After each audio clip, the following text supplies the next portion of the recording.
Palavra Final, com Alexandre Garcia, direto de Brasília. Nosso encontro de hoje começa falando de Lula, mas vai falar também de Maduro, de Trump e de Bolsonaro. Lula organizou hoje, na Praça dos Três Poderes, no Palácio do Planalto, uma festa pela democracia, pelo 8 de janeiro de 2 anos atrás.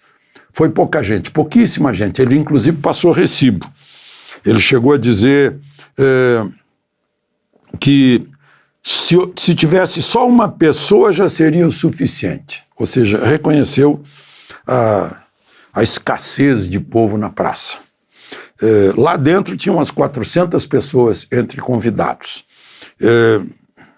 Importantes, estavam lá ministros do Supremo, Alexandre de Moraes, Luiz Edson Fachin, o Zanin, Gilmar Mendes, Carmen Lúcia, e estava lá dentro o ministro da Defesa e os 3 chefes militares. Eu não os vi descendo a rampa nem indo para a Praça dos Três Poderes.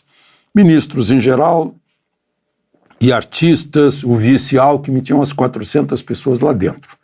Lá fora, o Poder 360 contou 1.200 pessoas, no máximo, no topo de gente. Lula falou uma série de platitudes, mas falou como se fosse juiz, julgador. Ele disse: seremos implacáveis. Os responsáveis pelo 8 de janeiro estão sendo investigados e punidos. Aí eu lembrei que, em 2006, no governo de Lula, 500 invasores depredaram a Câmara dos Deputados. Movimento de Libertação dos Sem Terra, conduzidos pelo Bruno Maranhão, que foi um dos fundadores do PT e foi o primeiro presidente do PT em Pernambuco. Houve 24 feridos, viraram carro, quebraram computadores, obras de arte, enfim.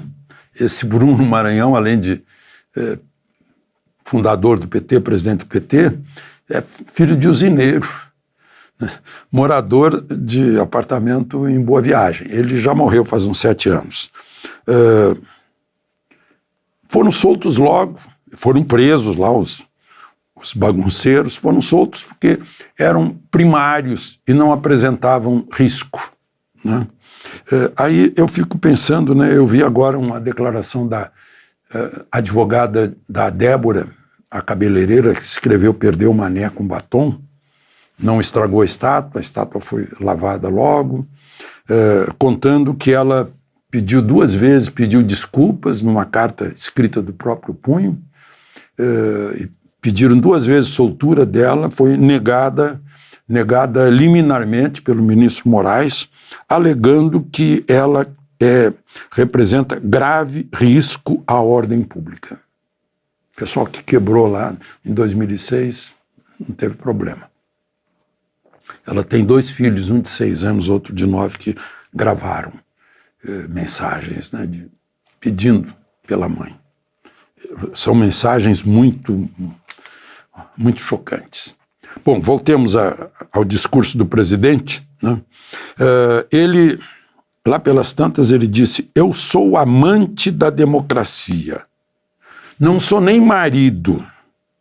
Eu sou amante da democracia porque, na maioria das vezes, os amantes são mais apaixonados pela amante do que por suas mulheres. Teve gente ingênua que interpretou, que viu um olhar de Janja, interpretou como se fosse um olhar de reprovação. Muito pelo contrário, né? Essa frase veio do inconsciente de Lula, que é a verdade, passou por cima do superego, que é a censura, e o consciente jogou, né? Agora eu pergunto o seguinte, né? Será que na sexta-feira ele vai trair a amante, democracia, com uma representante dele na posse ilegal de Maduro? A gente fica pensando. Bom, por falar em Maduro, o parlamento venezuelano, que está a serviço de Maduro, declarou persone non grate, ou seja, pessoas não serão bem recebidas na Venezuela, muito pelo contrário, pelos gritos lá, vão prender todo mundo. 9 ex-presidentes latino-americanos de 7 países. 7 países. Os ex-presidentes da Colômbia, do México, do Paraguai, do Panamá, da Bolívia, do Equador, da Costa Rica, viriam como garantes, ou digamos assim, como guarda de honra, trazendo o presidente eleito Edmundo González, que foi muito bem recebido por Biden na Casa Branca, teve uma conversa franca, cordial e produtiva com ele, né? E depois ainda conversou com um futuro assessor da presidência Trump sobre assuntos estratégicos. E viriam então todos para dar posse. Então já avisaram, todos serão presos, inclusive o Edmundo González. Aliás, a guarda venezuelana, bolivariana, já prendeu o genro dele, que estava levando os netos dele para a escola, já cercou a casa da mãe da Maria Corina Machado, e distribuiu armas para milícias. A guarda bolivariana, a polícia, os militares em geral estão todos armados e prontos para evitar qualquer tentativa de impedir a posse ilegal de Maduro, né? Aí eu fico pensando, né? Bom, Bolsonaro não está nesse grupo, certamente foi consultado pelo grupo, mas ele está sem o passaporte ficou com... Foi retirado pelo ministro Moraes, né?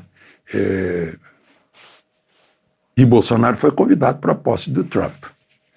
O Inauguration Day, 20 de janeiro. Foi convidado, é um convite pessoal do presidente Trump, e o advogado dele vai pedir a Moraes autorização para usar o passaporte e depois devolver de novo, depois da viagem. Eu não sei se Trump pode mandar um passaporte americano, ad hoc, né, só para essa missão. Aí, não sei, vai ficar uma coisa estranha. Mas, a propósito, né, eu fui checar, porque eu vi,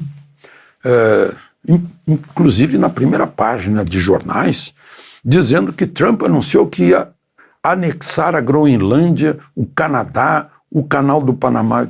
Será que é? Aí eu fui ver no noticiário real, da BBC, por exemplo. E não foi nada disso. Foi uma entrevista coletiva em que ele diz assim, pois é, o Canadá a gente gasta bilhões para garantir a defesa do Canadá. A gente compra carros, madeira, laticínios do Canadá. Não é como se o Canadá fosse um estado dos Estados Unidos.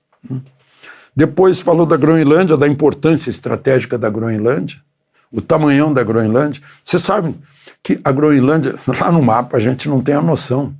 O tamanho da Groenlândia é igual à soma dos estados brasileiros da Amazonas e da Bahia. Somos 2, aí vai dar o tamanho da Groenlândia. É um país com 57 mil habitantes, é escassamente povoado, mas tem muitas riquezas minerais, além aquilo ali é uma guarda avançada do território americano, ou da América do Norte. A Groenlândia faz parte do reino da Dinamarca, né? E aí ele falou em comprar a Groenlândia. Ele disse, pois é, a gente poderia comprar a Groenlândia assim como comprar o território onde está o Canal do Panamá. Foi isso que ele falou. Ele não falou em anexar, né? Aí alguém perguntou, o senhor pode usar força militar ou econômica para fazer isso? Ele disse, não, eu descarto essas duas, né? Agora, é de interesses econômicos. Você sabe muito bem que se sai um navio de Nova York para ir para a Califórnia, tem que passar pelo Canal do Panamá. Antes passava lá pelo Cabo Horn, lá pelo Estreito de Magalhães. Por isso que o porto aquele porto chileno, agora me foge o nome, fica do lado de Vinha del Mar. Esse porto foi muito importante no tempo que os navios americanos faziam escala por lá para ir para ligar a Califórnia a Nova York. Bom, e E a Groenlândia tem muitas riquezas minerais também, né? Comprar? Que coisa estranha. Não. Sabem quanto custou a Louisiana, que os americanos compraram da França? Vamos ver aqui. Custou 15 milhões de dólares. Compraram da França. A França vendeu o sul dos Estados Unidos para os Estados Unidos. A Rússia vendeu o Alasca. A Rússia era um país com território nas Américas. E aí foi para trás do Estreito de Bering, porque os americanos compraram, pagaram 7 milhões de dólares apenas. Depois descobriram um ouro lá, né? Estranho? Não é estranho. O Acre foi comprado. Os brasileiros pagaram para a Bolívia 2 milhões de libras esterlinas pelo Acre. Então, aí fizeram um barulho danado, só que não é, agora está claro. Agora vocês sabem por quê. Mas aí termino com 2 perguntas, né? Vai Bolsonaro ter o passaporte para ir à posse de Trump? Vai Lula manter a presença da embaixadora, testemunhando, avalizando, atestando a posse de Maduro como legítima? Ou vai cancelar a presença brasileira? A gente fica desejando, né, para a gente não passar o vexame de um dia aplaudir a democracia e no outro dia aplaudir um ditador. De Brasília, Alexandre Garcia.